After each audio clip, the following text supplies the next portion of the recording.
সুপারি গাছে যখন ডাব ধরে কে বলেছে সুপারি গাছে ডাব ধরে? সুপারি গাছে সুপারি ধরে, ডাব কখনো ধরে না। সুপারি গাছে কোনো ডাব হয় খাঙ্কি? আচ্ছা, চাল কুমড়ো যদি চালে হয় তাহলে ধনেপাতা মাটিতে হয় কেন? ধনিয়ার পাতা মাটিতে হয়, গাছটা হচ্ছে ছোট।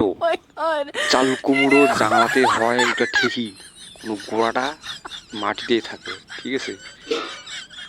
চাল কুমড়া খালি চালে হয় না, মাটিতেও হয়, লাগাইয়া দেখবা একবার। ভাতারি মাগিগুলোর তখনই ভাব বাড়ে। 12 ভাতারি মাগি 12 ভাতারি হয়, 4 ভাতারি মাগি 4 ভাতারি হয়। ওকে, ঠিক আছে। সত্যি বলতে আমি যেই লেভেলের লয়াল, তাতে করে আমি একসঙ্গে 3-4 জনকে তো ডিজার্ভ করি। ছেলেদের দুধ কখনো বড় হয় না, ছোট থাকে। ছেলেদের জিনিস মেলা পড়তে পারে না, কেন জানো? যে জিনিস ছেলেদের কাছে আছে সেই জিনিস মেয়েদের কাছে নাই। সেটা কি জানো? এটা হচ্ছে কন্ডম।